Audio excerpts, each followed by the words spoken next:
Hey, it's episode 43, and we are live. That's right. We are live streaming from YouTube, episode 43 of Nobody Told Me with Mike and Blaine. And today we're going to be talking about nobody told me what actually can help or hurt the value of my business. So my partner, the CEO of Dry Run and our sponsor, Blaine Birch. Blaine, how you doing?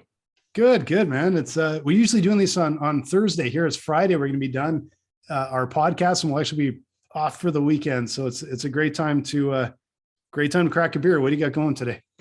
Well, I'll tell you what. I picked an Austin Nice. brewer, right? You know me. I always try to stick in Texas. Blue Owl Brewing. But what got this, got my attention on this was a sour pale ale. I don't think I've ever seen a sour pale ale. Maybe I have, and I just didn't realize it. And then it was called Spirit Animal, right? Like, Nice. I don't think I'm wise enough to have an owl as a spirit animal, but hey, we'll give it a try. So, hey, what about you?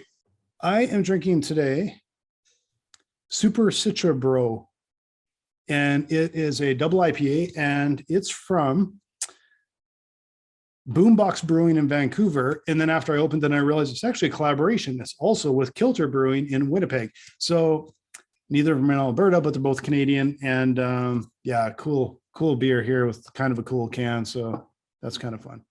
Yeah, right on. All right. So helping and hurting your business, right? Helping and hurt your business. So it's I don't think when you're running your business, you even think about what the value or what you're doing impacts the value of it. I mean, do you? I mean, is that something that's on top of your mind? Not top of my mind. That's more of when you stop and contemplate a little bit about where you're going in a bigger picture sense. I think that's the time that you may start to think. Like for me, I might start to think a little bit more like, okay, how are we building value? How are we building? And when I'm talking value, I'm thinking in the context here of an exit down the road. I'm not talking about value to customers and everything. It's like, how do you build value to potentially exit from the business? That's when I tend to think of those things as those times when I'm doing the 50,000 foot view, the longer term, the 1 year, 3 year, 5 year planning sort of activities. Yeah, it's probably a good place to start, right? Because when you hear the word value thrown around, it could be used in a lot of different contexts because it could be, the value of our business that we're talking about today. It could be, the value of a customer in terms of revenue to you, or it could be the value to the customer using your products or services, right? So, like, how do you differentiate those, kind of in daily life with your team? With the team, like I'm not generally talking with the team about how we're like, the bigger picture exit, but I think, and we've talked about this before, is going back to the fundamentals of the vision and the mission. Like, why do we exist? Who are we truly helping? We're helping businesses stay open. We're helping them survive. We're helping them thrive. Right now, we know it's mission critical. Businesses are struggling. We're here to help. That's at a fundamental ground floor level. It's the thing that I think you build on is that mission of how you're going to change the world. And that's something I think the team can rally around because that's something they can really grab hold of. Right. Yeah, and I think from my point of view, it depends on who I'm talking to. If I'm talking to a CFO or an investor or shareholder or trying to raise money, I'm talking about the actual value of the company. Yeah. If I'm talking to my sales team, I might be talking about that value of the customer to the company, which is and there's a such thing as a high value customer, a low value customers. I mean, even in the bar business, we had our regulars, right? Those are high value customers, right? That come in just routinely and give you money. Yeah. But then I think when I talk to the marketing department, I use value differently because it's the value the customer gets from using our product or from subscribing. Yeah. So I think you got to kind of differentiate, who you're talking with, and then have an understanding that when I say value, this is what I mean. Yeah. Oh, that makes a lot of sense because we have, the same sort of conversations and the same sort of approach, and it has to be relevant to who you're talking to. It has to be relatable. and the value to your customer and the value of the customer to you. And like I said, like some customers are higher value. Like we talk about that all the time. So we'll get customers sometimes like, this is a terrific customer. They're going to bring us all of this, information, expertise, feedback. Other ones are going to bring us profile. And that actually, that can really help and give us an opportunity for expansion. And then there's some that kind of like, well, they come in, they kind of do their thing and they might leave after a year, right? Like they're not going to bring as much of an impact. So yeah, I totally agree with you. And but then it's a case of the value from those different places are like stepping stones up to building value in the company. And it starts on the ground floor working up, but you also have to have that vision from the top looking down or projecting down and bringing all of that messaging so that it's all in sync. All right. So that's where I want to spend the bulk of our time today is the actual value of the company. Because when I talk to the sales team about the value of the customer, the value of the product to the customer, I'm really trying to find ways to enhance the value of the company, overall, right? Because our role is to maximize shareholder value. And the only way you can do that is grow and make more money.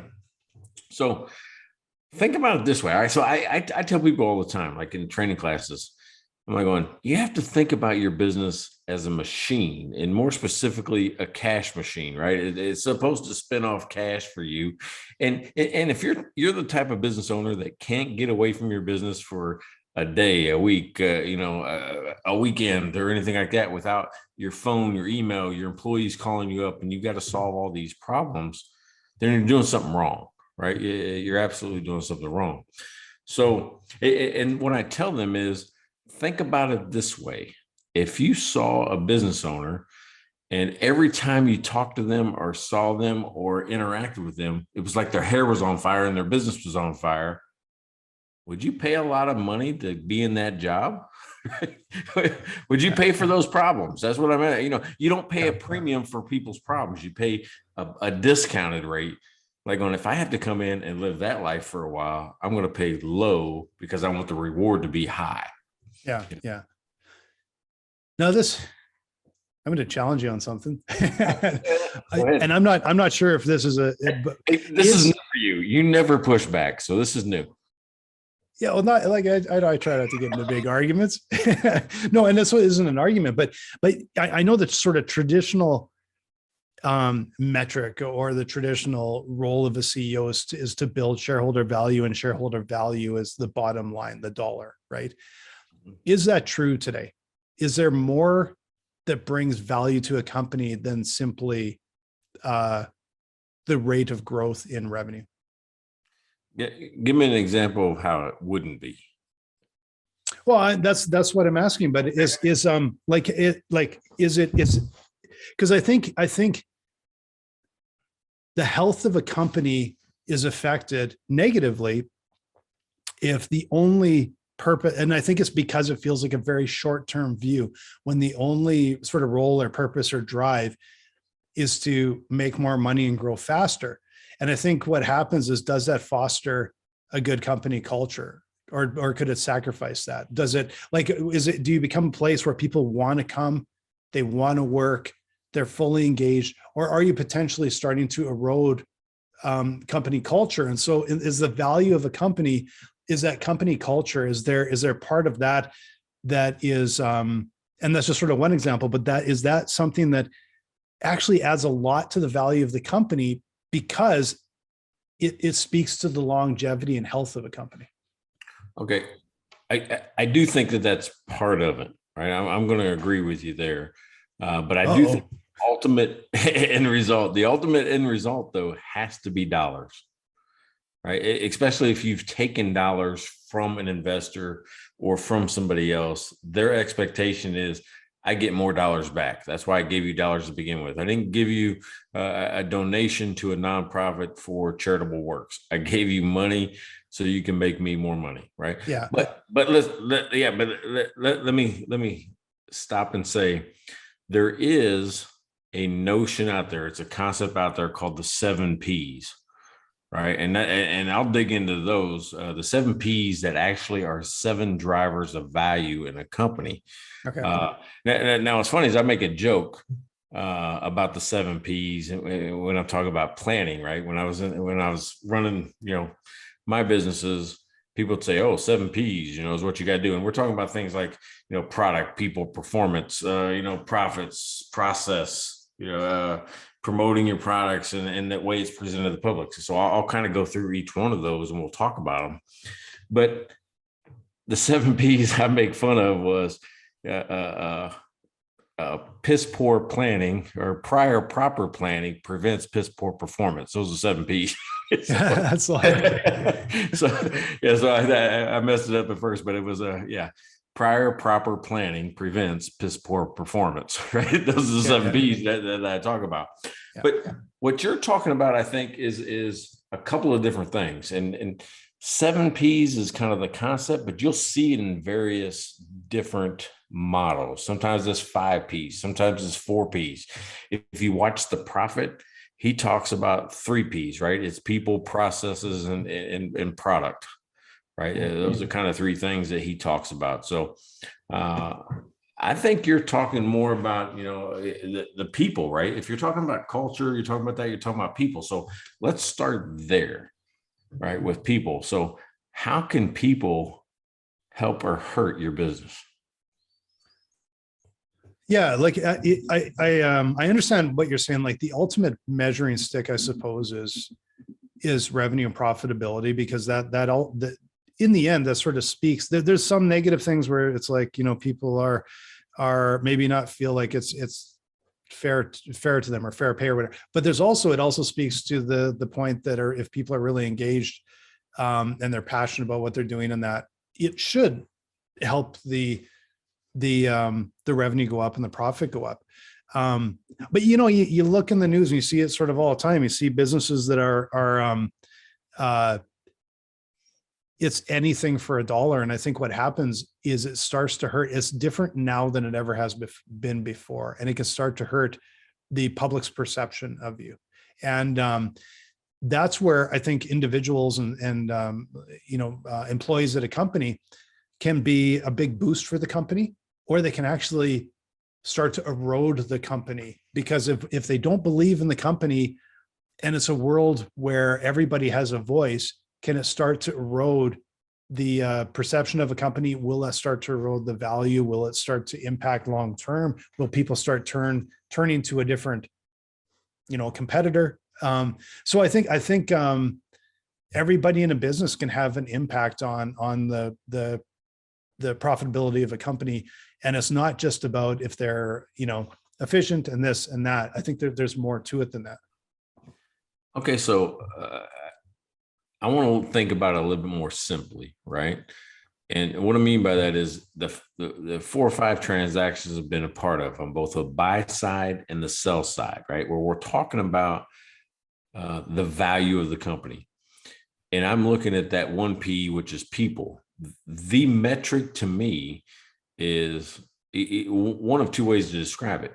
Are the people that he has in place or she has in place, are they world-class? Are they premium people? Which means they're actually in the right job for them, and they excel at it, and they have a good attitude about it, and they want to be there. And there's kind of management buy-in to the economic purpose of the company, you have some covenants or some contracts in place to keep key people there, right? Which means you don't want everybody just to vacate as soon as you take over and leave you hanging. So I look at, are the right people in place? Is there buy-in from that team to actually propel the company, or are they just there for the paycheck and they'll leave as soon as their friend who runs the business leaves? Yeah. And I think that goes sort of full circle when we're talking about the value of a business. Sort of the unsophisticated way to look at it is just a multiple of revenue, and we see like those, to be honest, like, look how bullshit those are when frankly, last like probably spring, summer, like the last couple of years, where it's been a real heyday in the value with the excess, a lot of times, like the purchases were upwards of 30 to 35x. annual revenue. And then suddenly it turns into a bear market. People start freaking out, and now it's down to 5 to 8 same companies. Yeah. So how does that change so dramatically? And so then if you're going, okay, it's a bear market, it's dropped down, how do we maybe hang in there longer? How do we outpace the going rate? Because it isn't this roaring out of control market anymore. And I think that comes all the way back to what you're saying, is like, it's not someone just drawing a paycheck. It's someone that actually cares. They care about their business. They're putting in a performance. You're keeping top players, because those top players, they have opportunity. They can go anywhere. How do you keep them? And at that point, everyone will pay them. So there has to be more than money. And so I think that's where that company culture and everything actually plays in really heavy to the value of the business, because in order to maintain and keep those top players and have them really engaged, it matters a lot. Well, and I'm going to tell you, it does matter a lot. First company I ever bought, right? I already had my hotel staffing company up and running. I bought a bar, right? Little local bar and grill in St. Peters, Missouri. And I'll tell you what, scared the shit out of me, right? Because I'm like going, I didn't go into this wanting to, run a bar. I went in because I needed cash, right? I was looking for a cash business, and I was looking, can I get in something cheap and clean it up, right? That's basically what my thought process was. So I became a customer of this bar when I knew it was for sale for almost 2 months. I would just go in. I wouldn't talk to really that many people. I would just go in, have a beer, and watch. Because I'm like, if I'm going to spend any money on this, I'm coming in with a plan, right? Yeah. And what I saw was a culture of theft, right? Ooh. Right. And that, just over the bar, I saw drinks being given away. I saw managers, that didn't really put the money in the till. Sometimes they go in the tip jar.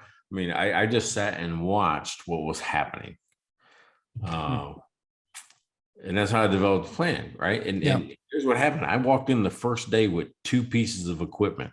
One, you got to remember, this bar had one of those old school cash registers. Those type of things. Yeah. So I walked in with a POS system, I already had the whole menu loaded, already had everything loaded up, took that out, ditched the cash register, put a POS system in, right? So took control of cash right off the bat. Yeah. Then I installed cameras everywhere. They didn't have a camera system, installed them everywhere. 2 pieces of equipment, 3 people quit in the first month. Tells you what they were up to. Right. They knew what was going to happen, and I'll tell you what, that first month, I would just pick a shift. And when you had this video camera, I could watch an 8-hour shift in about, 45 minutes to an hour, right? I just put it on fast speed, and all I was doing was counting what came out of the coolers or off the draft. I was just counting, draft beer, mixed drink, bottled beer, I was just counting. That was it. And then I would look at their sales report from the POS system. Yeah. And believe it or not, I actually had an acceptable loss that I call marketing. I'm like, well, they're building a business, so that's how it kind of keeps the people there. They get, but you can't give away, 3 out of 6 beers. No, yeah, exactly. There's got to be a limit there. Yeah. So I never told anybody my number, but my number was 13%, which means over 100, 100 beers. If you gave 13 here and there over the course of a night to different people, not the same guy, but different people, I'm like, okay. I was okay with that. 13% was what I was expecting. Now, in reality, it wasn't that large. It wasn't that high, but that was my tolerance level. I would let somebody and not say anything to them if it was 13%. Yeah. Here's what happened. I did 1 a week for the first 4 weeks, and then almost didn't have to do another one for the next 6 years. Right? Because every person that came in and got trained says, hey, what he does? They'll go in there and they'll watch. So I did one like every quarter, just so that it proved the rumor true that's what I did. Yeah. Yeah. The manager, what I didn't realize at the time, because I wouldn't watch him because I didn't go in during the daytime, would take the cash from all right, so there's cash that comes out of the vending machines, like pool tables, like video games, like the jukebox, like the pool tab tickets, those type of things. Yeah. There's a third-party company comes in and they split it. Said, oh, well, you drew $500, $250 for you, $250 for me. That's how that works, right? Because the bar doesn't have to buy any of that equipment. It just sits there and collect money on it. But the people can't make money on it unless you have the customers, and that's what the bar's opportunity is. Yeah. So what she was doing, and I actually saw it on the cameras, was it would be, hey, we split it, and then she split it again. So when I went back over the last 3 years of financial statements I had, all of the weekly cash sales from the vending machines were underreported. And I didn't know that because she was actually skimming half of that even off the top, because there was no way to tell, right? No way to tell who put quarters in or who put $1 in or the credit card in to do the thing. So, so people that was the wrong people. The culture was a theft culture, right? It was one where you could rob and steal and give things away. And it took it, and the whole crew, the old crew, and I already had people in place, walked out on me on our first grand opening night. Five employees didn't show up. So me and my friends actually were waiting tables and bartending and those type of things that grand opening night. Yeah.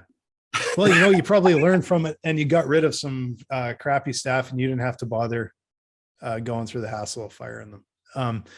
And that's the thing that, I've the one experience I've had, and I'm sure every business owner has experienced it.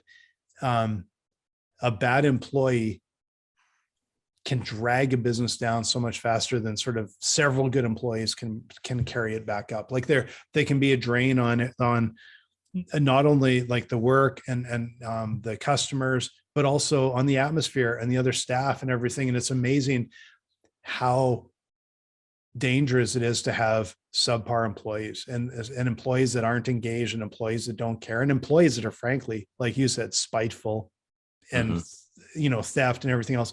And so it comes back to, like, man, how important it is to have a really good team and really good employees, and how thankful I am when it's like, man, I've got a great team. And it's like, I've had some bad apples here and there, and it makes you so grateful for having really good people, because it's just, man, it can absolutely just drag a business down.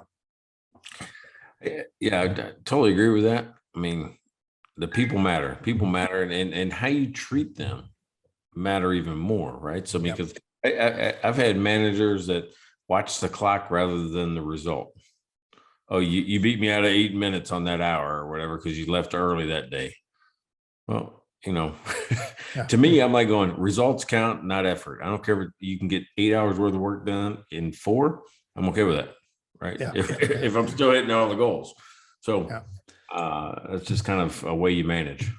Yeah, no, like a time clock just doesn't really matter, especially now, like when like our team's all remote and everything, and like we expect them, of course, to put in a full day of work and everything, but the most important thing is that they're being effective. And we have because we have a lot of that systems and processes and vision and goals and these things we're trying to achieve in place, it's kind of easy to track. And like I said, it's easy to track results, and that way we can hold people to it. But at the other side, we can give them a little bit of that flexibility, so they're not sitting there watching the clock and it's Friday afternoon and it's like 5 minutes to closing, and the dog has to go out for a walk. Just go walk your dog. Like it's different. It give them that flexibility and that freedom, and I think they'll pay it back to you as well.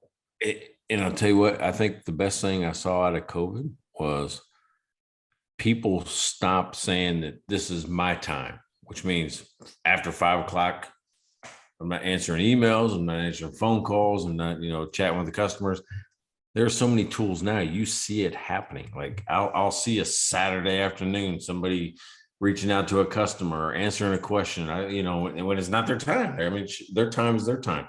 Yeah. I'll see 11 o'clock, somebody's interacting or somebody produces a document. I mean, odd hours where it's not the normal working hours. So am I going, okay, well, maybe then put in 8 hours in the time frame I wanted, 8 to 5 or whatever. Yeah. But he probably put in 50 or 60 over the course of the week, just with the other little things. Yeah. And that's where you like, if people are really engaged and love what they're doing and they're passionate about it, they'll go the extra mile. But it's sometimes like I give them the freedom to be able to go like, yeah, you got to run over to the grocery store and pick something up. Just make up for it. Make up your time, make up that time, that energy, that whatever. I think people do by and large, right? Well, and you said something important. You said we have the people and the processes. Yeah. You said, hey, you're rubbing off on me with a Canadian accent. Processes. Those two have to work hand in hand, and you can make premium people, right? Yeah. With the right process. I mean, there's a reason why 8 out of 10 small businesses fail. It's because either, a lot of times they don't have the right people, the right process, the right product, the right amount of money. We can go down a list, but those two are super important. And you see that consistent in every successful business is they got the right person doing the right job. Yeah. Now, if you have a franchise, that 8 out of 10 failures drops to 2 out of 10. If you own a McDonald's, it drops to less than 1 out of 10 fail. And people go, oh, that's because they're McDonald's. Well, how did they get to be McDonald's? I mean, everybody saw the founder. It's all process. It's all about, it's an efficiency system that's all process. And it doesn't matter what person you put in there. They push a button, fries pop up in X number of minutes and you serve them, right? X number of shakes of salt. It's all a process throughout the whole thing. So it doesn't matter the person. That's why they can hire, anybody off the street. They can hire, kids for their first jobs. It's the process. Yeah. So when you have a good process, any person can fit in and be successful. The person's successful because they can do the process. Yeah. Yeah. And then it makes hiring easier because you're looking for people that are going to be, a good team player and have respect for their, for your customers and also their colleagues but it's not, you don't have to bring someone in that's an expert in as often as in X or Y, because you have the systems and processes in place. You can train them, and you can get, I see you slip that in there. I see what you did there. Yeah. I'll be bouncing back and forth again for a while. That's funny. All right. So we got people, we got processes. I mean, there's product in there. It's a weird thing about product. I go back and forth on it. I mean, I think you can have a bad product maybe the market doesn't want. But I always want to think it's distribution, not product sometimes. Because if the team like you say, hey, we're at MVP or we're at V1, 2, 3, it's ready for sale. You've been through enough testing, then it's distribution, right? Yep. Once you get to, we're going to introduce this to the market, the product fails because it's distributed improperly. What do you think? And that's I know there's investors that is the number one thing that they'll look at with an investment is distribution. They'll have like different people in different businesses, different investors have different what do you call them, like sort of investment philosophies or whatever. But that one's one you hear a lot. And I think it's important to everybody, but sometimes for some of them, it is absolutely number one. Do you have, and I remember one person saying to me one time, he says, I look for a company that has an unfair distribution advantage. That's all they wanted because, it's like, the other stuff's all the prereq. You validated all that, but you got an unfair advantage to get it out there, whether it's some sort of partnership or some sort of engine that just lets you sell. Yeah. Well, in some ways, I think that happened at Finagraph, right? When we partnered with Moody's and they bought into the company and we started to build our products, into Moody's products, that's an unfair advantage, right? There's not another company that can go out and do the data gathering and put it in Moody's products once you're there. Yeah. That's exactly it. And that's, and that, it's a topic that I think we probably want to cover sometime is the advantage of a strategic partnership like that, because there's advantages that can be And how do you do that? How do you find those like-minded businesses that are really complementary? I won't sort of go into that, but it's a good topic to go into, because that's a great example. That's how you get some of those unfair advantages, right? Well, I like that topic. I mean, one of my favorite things I talk about in my courses is the joint venture, because so many people don't have a good understanding of what that is, right? Yeah. They think, oh, we're just gonna do things together. No, there has to be a relationship where I'm covering a blind spot for you and you're covering a blind spot for me. Yeah. And by partnering together, it works. Yeah. Right. However you introduce it to a market, it's a whole different interpretation of distribution. Yeah. Yeah. Pretty cool. Yeah. I think that's a good topic. Yeah. Yeah. We'll listen in the coming weeks. Yeah. Doing that one of these days. So, all right. So product, process, right? We got people.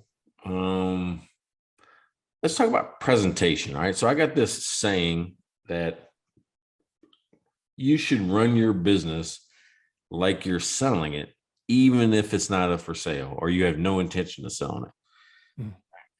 What do you think of that? And I'll tell you why after opinion. Oh, I would totally agree with that, because well, first of all, things change, but it also brings a discipline to you that that you are building value, because even if you don't plan to sell, you want your business to thrive, you want it to grow, you want it to be profitable, you want the right people in the right place. And so that's just one of those optics that are one of those I kind of guess measuring sticks that help you do that, even if you don't have the initial intention of selling. Yeah, all right. So and I agree with you. Here's my philosophy behind that. Like, have you ever sold a car, right? Just put a for sale sign in it, huh? Yeah. Put a for sale sign. What's the first thing you did when you said, I'm gonna sell that car? What was the first thing I did? I probably washed it. You cleaned it up, right? You cleaned it up. You get the French fries out from underneath the seat. You wipe the windows out. You know, and if you're like me, when I did it, I'm like going, this is a pretty nice car. Whoever's going to get this is going to get a nice car. I'm getting the benefit of driving a nice car while I'm trying to sell it. Yeah. People do the same thing with their house. Their house don't smell like cookies all the time. They don't vacuum every morning before they leave for work. I mean, all these things that people do when they put their house on the market to go sell it, it's to make it look good for somebody else. For somebody else, yeah. While they're living there, they're getting the benefit of like going, damn, this place ain't so bad. The business is the same way. If you always have it show ready, right? You have it show ready. The floor's picked up. The things are looking good, and processes are little things are fixed. You're getting the benefit of a well-run business, even when you think you're doing it for somebody else. Yeah, yeah, that's a great example, and it's very true, very true. And honestly, in the house too, it's like, because we do that sometimes. Like, why wait on fixing this or replacing that? It's like, we might as well enjoy it, not instead of the next guy, right? Some of the stuff I'm doing around the house, my favorite thing's been especially when inflation went up, right? I'm like going, it's not going to get cheaper. Let's just go do it. It's not going to get cheaper ever. If we're thinking about maybe we'll do it next year, the year after, I've just put it in my brain. It's never going to be cheap. I can get it right now today. Go do it. Oh man, that's a good point. You're trying to make me feel guilty. We were thinking we got a whole bunch of appliances that are getting kind of old, and we thought it's time. We just have to do appliances. And then I just kind of got lazy, and we're out on our bikes all the time, and I forgot all about it. But you know what? You're probably right. The price is just going to get more expensive. Better just go get them done. Blaine, a year ago, right when I built this house, I bought a John Deere riding tractor for $1,599. I paid an additional $300 and we'll say $350 on a bagging unit, right, where it picks up the grass clippings and those type of things. Went to Home Depot last week. Same tractor, same model, same everything, no bagger. Yeah, $22.99. Went up $700 in a year. And then probably if I go look at the bagger right now, it's probably up at least 50 to 100 or more. Yeah, I'm like going, Hell, I can resell this thing and maybe get all my money back. Make some money on it. I got 12 hours on it. Anybody out there that needs a riding lawnmower, let me know. Yeah. we got another thing we can do on mikeandblaine.com. Sell our old shit. We could become some garage sale show. Yeah. So instead of our appliances that are like, they're all kind of working, but only sort of, then we just have done nothing, but I did buy an electric skateboard. So you can see where my priorities are. Speaking of buying and selling shit, I got a notification this week from, I think it's PayPal, about your merchandise purchase. Right. My shirt that's right there, a little preview right there, for our your merch, number right? 50. Yeah. Ready for number 50. So your payment actually came through and hit. I mean, we made $3.83. Oh, there we go. That's you could go buy yourself a beer with that, and then it'll be our first beer will come through revenue from our profit. I shouldn't even say revenue; it'll come from our profit right there. And then it becomes an expense, and then all of a sudden we're out. We're back to not making money on this thing. Yeah, exactly.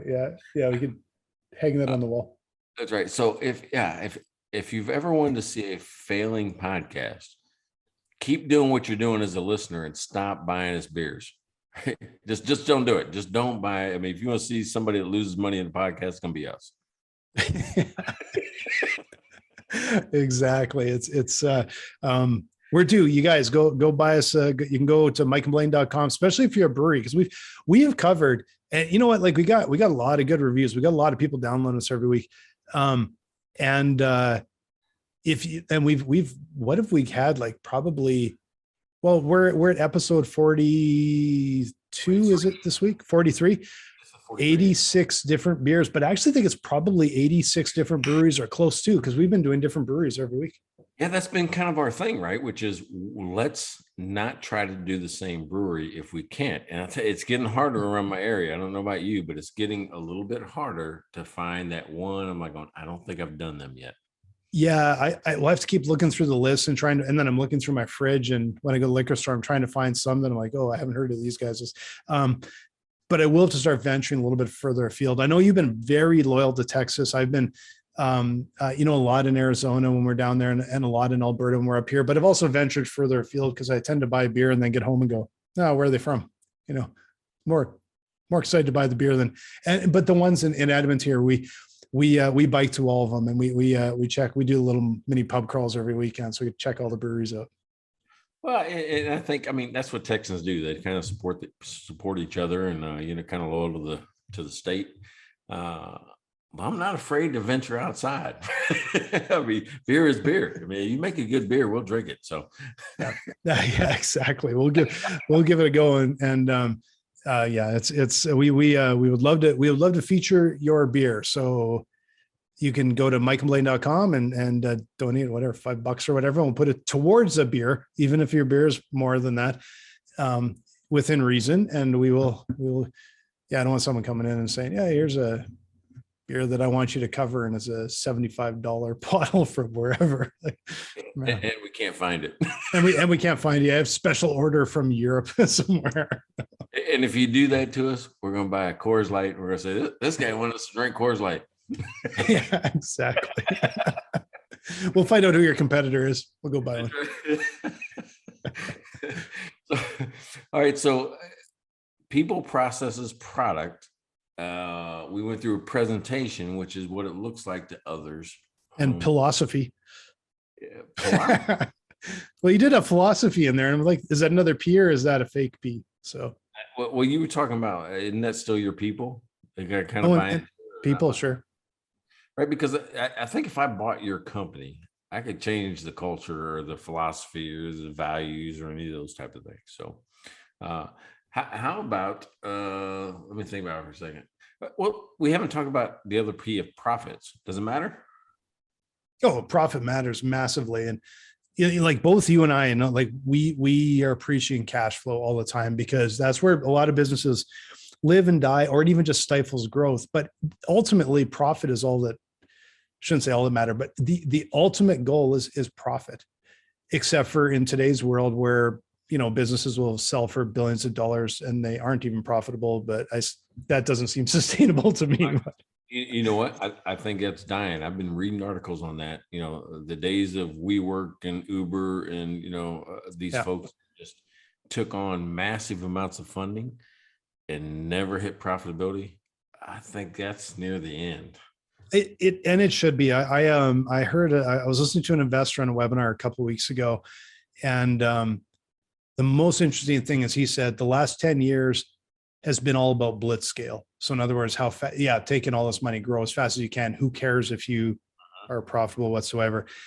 And he said really almost overnight, that bear market has turned it into, what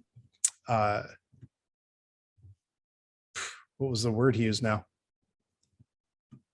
It was blitz or build, don't blitz. Sorry. I just trying to remember. There's a great quote and then it slipped my mind. Build, don't blitz.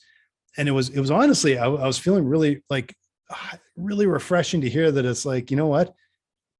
That's what we're doing in our businesses. We're building a business, systems, systems and processes and philosophy. No, we're building a smart machine that's scalable and it's repeatable, and we're building a really solid business that we believe can be highly profitable. And it's nice to see the investor culture start to move away from this philosophy of just build really fast and we'll figure it out later. Yeah, they always thought the monetization would come, right? So, and I don't think I went into software in like 2012 and didn't have the blitz, mentality. I'm like, why are you guys pushing this out? It's not ready. Well, yeah. That's because you've got to get it out there and get it ready, and your market becomes beta testers, right? Yeah. That's really kind of what happens, and it burns up really fast, and you get a lot of churn. You get all these other things. Yeah. But it's funny now because when you're building something, it takes time, right? That's the problem. It takes so much time to get it right. Yeah, and it's you start at times when I'm hearing the culture and you're talking to investors and that, even ones that have been entrepreneurs, it seems to be the one thing they forget is things take time, and you got to do them right. Like you've heard the minimum viable product, MVP. You've heard it so many times, and I've told so many founders when they ask me, about rolling out their product, and I say, forget about the M and focus on the V. Yeah. Because it's just get it out there. Well, it's got to be viable. Like make it. And that's a different threshold for any business, but you have to figure out what that is, because you can't do anything with it if it's not hitting that mark. It's not viable. You don't overbuild it. I get that. I understand that, but it was starting to tilt the other way. It's just get it out there. It's like, well, yeah, you got something else that's kind of a piece of shit. How do you evaluate that? Because nobody wants that. But your idea, if you actually execute it to the right level, yeah, then that market might want that. And yeah, I agree. And I like the fact that feels like the business fundamentals are starting to come back into the equation. And I look and go, it's going to serve us well, because we're a solid business with systems and process. It's like, yeah, you can say we're boring, but like we got that stuff dialed in, right? And that's what we do. So hopefully it's nice to see it kind of swing back towards the less sexy than let's just build the hell out of this thing and burn everything down on the way. Yeah. So, all right. So the last P that we didn't touch on was called promotion, right? And we're talking about, like product market fit, the message to the market. How we describe it, how you get somebody interested, and then just promote it, just push that message to as many channels as you can. What's interesting is that's super hard to do, right? Yeah. To find the words that creates action, that inspires action, that's targeted to the right segment, right customer, right? That ideal customer. Yeah. What's been your experience, in the past with that? Yeah, it's an evolution. absolutely critical, but it is so hard. And one of the things that I find, this goes all the way back to my creative agency days. Simple is hard. People think simple, like, well, is that all it is? How did they get paid 100 grand to do that? Right. Because simple is hard. To hit something just right, and have that underlying elegance and simplicity and message that works is hard. And it takes a long time to evolve. And for us, like, we're always looking at it, and our messaging continues to evolve. It usually isn't just like, oh, flip it on its head. No, it just evolves and evolves and gets stronger and stronger. But our market changes. And as our market, not everyone is, our market has continued to go up. So now we're focused much more on mid-market, and those, because that's just what we found we built. That's where that product market fit is. That's where we are. That's where we have to go. But that messaging and promotion, everything has to evolve with it. And it still has to be simple and powerful messaging. Yeah. Right. So I think you got to identify, if we say simple is hard, here's the simplicity of it. How's it work? Who's it for? Why should I buy it? And really what you're talking about, the feature benefit, which is really, what problem are you solving, right? Who are you solving it for? Because I see so many times like going, oh, this is for all small business owners. There are some times when people don't even see themselves as a small business, like going, I'm not a small business. I'm just me. I got this little freelance consulting job. Yeah. I got this little, I just do this on the side. It's a side hustle. I'm not a business, small business. So that can't be for me. Yeah. So who's it for? And you do that through use cases, user stories, right? Like, oh, here's Josh. He does that type of thing, because people want to see themselves in that situation. Yeah. Oh yeah, that's me. I struggle with that. That's why I should buy it. Right. Yeah. Yeah. But like, you listed those things, and if you list that to a lot of entrepreneurs and say, answer these questions, and they'll come back with you with 3 pages. Mm-hmm.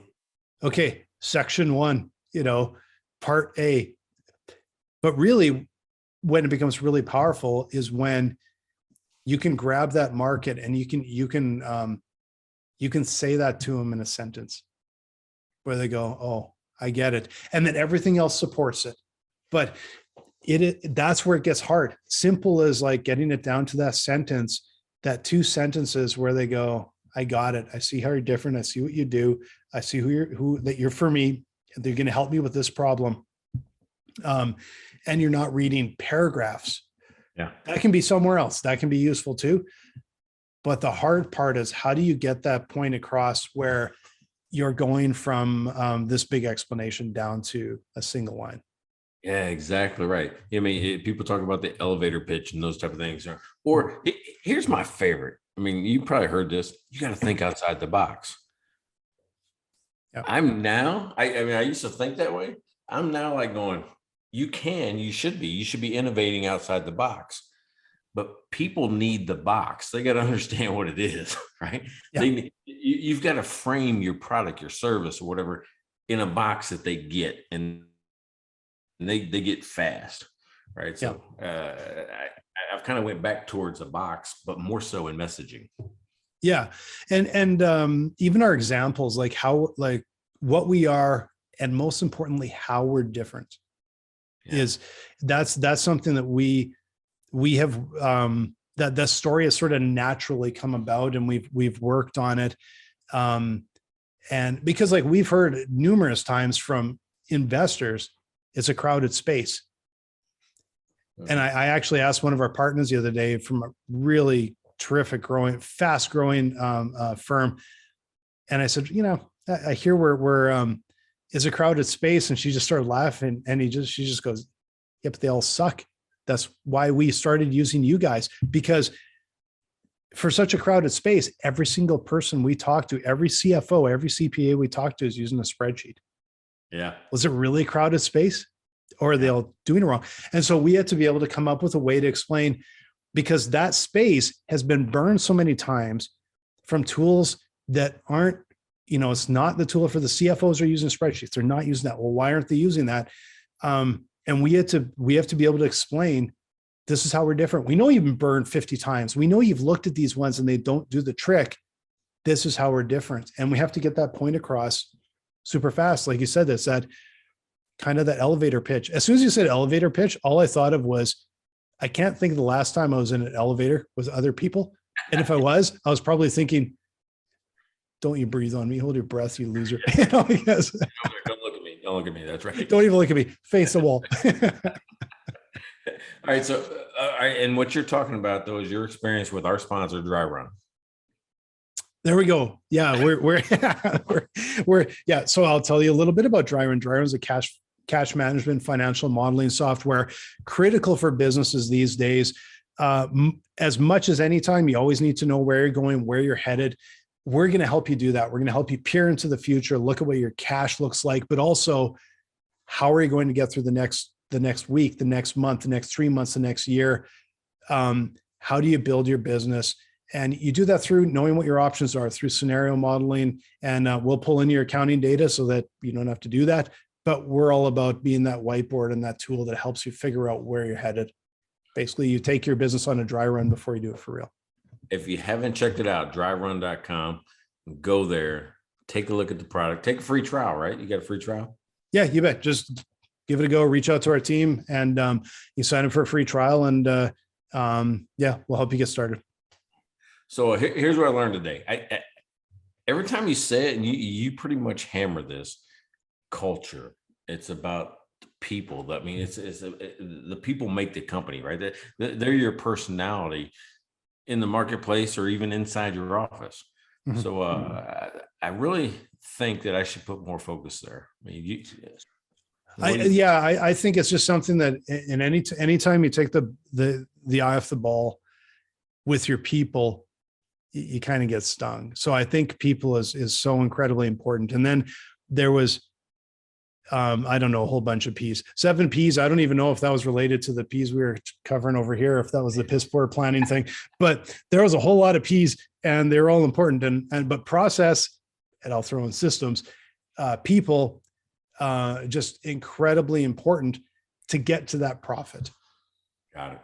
Yeah, because and the last one, I guess that I didn't say was performance, but it's just a result. If you actually do these other things, you should expect good performance. Yes. Yeah. That's that kind of falls into sort of profit as the ultimate one at the end, where you're getting that performance that's going to drive that business forward. So hopefully this was useful to everybody. This is something I think we're really passionate about, building business, and it's hard. It's a really hard thing to do. We know all the entrepreneurs out there. It's a little bit tougher probably today for a lot of you than it was even a month ago. But stick with it, lean and mean, and so I'll get through it. That's right. Hey, you've been listening to Nobody Told Me with Mike and Blaine. This is episode 43. And if you haven't done so already, go to mikeandblaine.com, mikeandblaine.com. You can see us on YouTube. You can listen to our podcast. You can see the breweries that we have featured, those 86 breweries now that we featured, including our 2021 beer of the years. Yeah. And I'm just going to check my beer here. I think this was stronger than I thought. Starting to get to the end of the episodes. Huh? I have to think it is probably an 8 or 9 in the big can. Anyway. Yes, if you ever hear us stumbling, bumbling, rumbling down the football field, like they used to say on ESPN, it's probably the beer. It's very likely. We don't vet very carefully. There's not a lot of light beer on this show.